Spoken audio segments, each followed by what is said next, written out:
Welcome to today's video. We're going to be covering every single status effect in Dead by Daylight and how it affects the player. Let's jump straight into it. So blindness affects the survivors, and this will make sure that survivors cannot see any auras whatsoever. Bloodlust affects the killer. There are 3 different tiers to Bloodlust, and the longer the chase, the faster the killer actually becomes in speed, and the killer will only lose Bloodlust after he's either hit a survivor or he is breaking a pallet.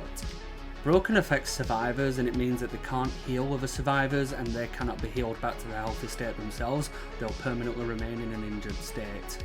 Cursed is another status effect that affects survivors, and it will appear whenever a hex perk is active, and this is probably the best way to find out that a hex totem is actually in play in your match.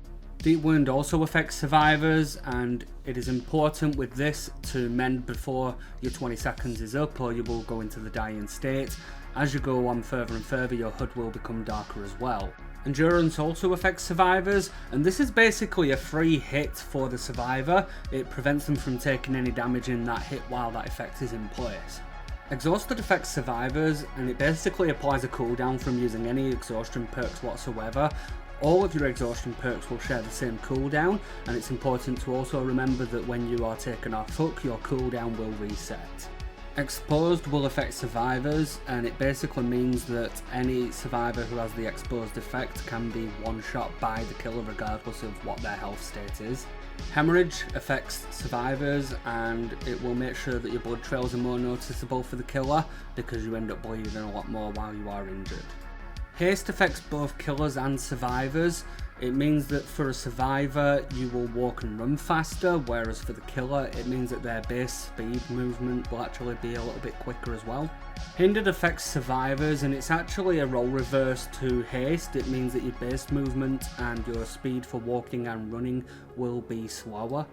Incapacitated affects survivors and only really comes into play when you're playing against the twins, and this is for when Victor is currently out, and it will block you from doing certain actions like cleansing totems and repairing generators. Madness affects survivors and only comes into play when you're playing against the Doctor. There is a 3-tiered level effect to this and will cause more illusionary pallets, more illusionary doctors, more red stains, and you will be more likely to encounter a harder skill check as well. Mangled affects survivors, and basically if they've been hit and they are affected by Mangled, it takes 20% longer to self-heal or be healed, but this status effect will fully disappear once they have healed. Oblivious affects survivors, and it means that you basically can't hear the terror radius for the killer, and any perks that you have that are reliant on terror radius don't activate. Sleep penalty affects survivors and only comes into play when you're playing up against Freddy Krueger, and this basically means that survivors will take longer to wake you up from the dream phase. And finally, Undetectable affects the killer. It basically removes the killer's terror radius, the red stain, and also any survivor perks that will show the killer's aura do not come into play.